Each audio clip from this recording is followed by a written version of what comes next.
La colonne vertébrale, axe de l'expérience humaine. La vie, dans toute sa richesse sensorielle et émotionnelle, nous arrive à travers un canal souvent ignoré, mais pourtant fondamental, la colonne vertébrale. Qu'il s'agisse de la douceur d'une mélodie, de l'amertume d'une déception, de la chaleur du soleil sur la peau ou de l'éclat d'une idée, chaque expérience, qu'elle soit agréable ou douloureuse, transite par cette structure intime qui soutient notre corps et relie notre être au monde.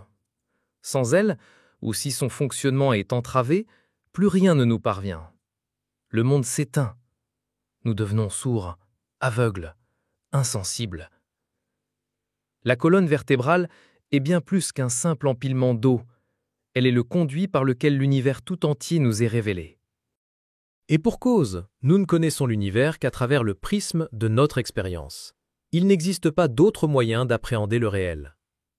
Ce que vous appelez le monde n'est en réalité que la somme de ce qui se produit en vous, vos perceptions, vos interprétations, vos réactions. La colonne vertébrale en est le centre névralgique, le point de passage obligé de toute sensation. C'est pourquoi, dans la tradition du yoga, elle est symbolisée comme l'axe du monde.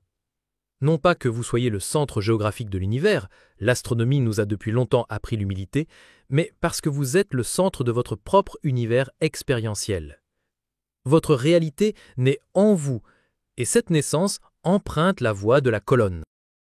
Dès lors, si vous souhaitez véritablement déterminer la nature de votre expérience, c'est-à-dire ne plus la subir mais la choisir, il devient essentiel de comprendre et de maîtriser ce qui se joue le long de cette colonne. Celui qui ne contrôle pas son expérience est condamné à fuir ce qui lui déplaît et à courir après ce qui lui plaît. Il morcelle le monde en deux, d'un côté ce qui procure du plaisir, de l'autre ce qui génère de la souffrance. Cette division est un réflexe de survie, certes, mais elle est aussi une prison. Elle vous empêche de percevoir l'unité fondamentale de l'existence. Il s'ensuit qu'il n'y aurait pas d'essence hors de la dualité, mais faites passer le cadre et vous pourrez voir votre propre personnalité. Prenez un arbre par exemple. Si vous décidez qu'il est source de joie, vous vous en approcherez. S'il devient un jour associé à un souvenir douloureux, vous l'éviterez. Votre liberté se restreint au gré de vos expériences passées. Vous vous enfermez dans un cercle de préférence et de rejet et votre monde rétrécit. Vous perdez la capacité d'embrasser la totalité de ce qui est. On vous serine peut-être des conseils bien intentionnés comme « aimez vos ennemis », mais comment y parvenir lorsque vous avez vous-même dressé des murs entre ce qui est vous et ce qui ne l'est pas? C'est une torture inefficace. Soit tout vous appartient, soit rien ne vous appartient. Ces deux positions sont cohérentes. Mais aimer ce que vous considérez comme hostile relève de l'impossible tant que vous n'avez pas repris la main sur votre expérience intérieure. Car en vérité, rien ni personne ne peut vous rendre malheureux sans votre consentement. Les autres peuvent semer le chaos autour de vous, mais jamais en vous, à moins que vous ne leur en donniez la clé. Dès l'instant où vous réalisez cela, vous goûtez à une liberté radicale. Vous n'êtes plus le jouet des circonstances. Vous pouvez alors vous ouvrir au monde sans crainte, sans calcul, sans arrière-pensée. Vous devenez inclusif, accueillant, magnanime. Pour commencer à entrevoir cette possibilité, un exercice simple. Portez attention à tout ce que vous percevez. Un son, une image, une sensation, et voyez comment cela résonne en vous, comment cela circule le long de votre colonne. Comme un fil électrique qui conduit un signal, votre colonne véhicule l'information sensorielle. Si vous apprenez à connaître ce fil, à en prendre soin, à en moduler le courant, vous deviendrez l'ingénieur de votre monde intérieur. Sans cette maîtrise, votre vie est une suite d'accidents. Vous existez par hasard, au gré des stimuli externes, et cette précarité génère une anxiété sourde. La peur de ce qui pourrait arriver, demain, dans une heure, dans une minute, suffit à vous paralyser et à vous détruire.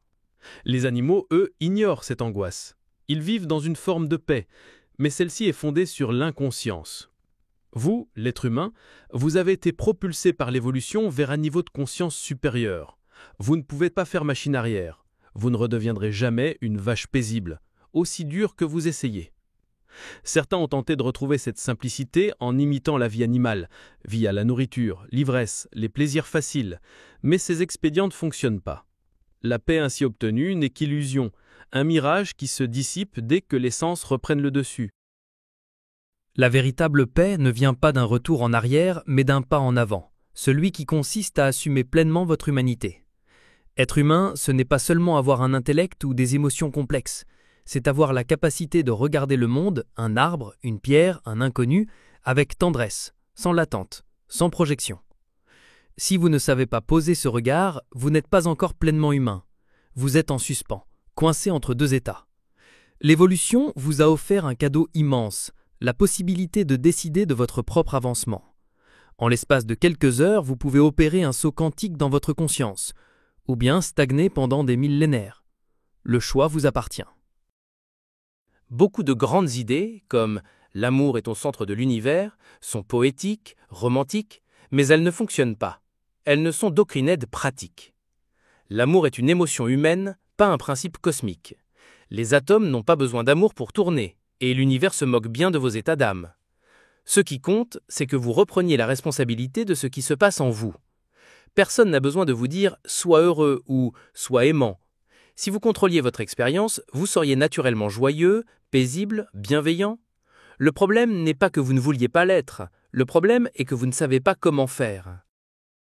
Les enseignements moralisateurs qui vous enjoignent d'être meilleur sont souvent insultants. Dire à quelqu'un qui souffre « sois heureux » revient à nier sa réalité. La solution n'est pas dans les cieux ni dans des permissions divines, elle est en vous. Vous n'avez pas à importer du bonheur de l'extérieur. Vous n'avez besoin d'aucun permis. Tout est déjà là. Les états de grâce, amour, extase, plénitude, émergent de l'intérieur. Ils ne sont pas des vertus à atteindre pour mériter le paradis. Ils sont votre nature profonde dès lors que vous cessez de vous entraver. Pour rendre tout cela possible, une forme d'ingénierie intérieure est nécessaire. Vous devez apprendre à connaître votre instrument, ce corps-esprit d'une complexité stupéfiante, et à l'utiliser au mieux de ses capacités. Comme un technicien son qui sait régler chaque fil pour produire une mélodie parfaite, vous devez affiner votre propre mécanisme. Cela demande de l'attention, de la vigilance, une écoute fine de ce qui se passe en vous. Et pour que cette mécanique ne grince pas, pour qu'elle fonctionne sans heurts, un lubrifiant est nécessaire. On appelle cela la grâce. La grâce n'est pas une faveur mystique réservée à quelques-uns. C'est simplement ce qui permet à la vie de couler sans friction. Sans elle, même les plus beaux moteurs finissent par gripper.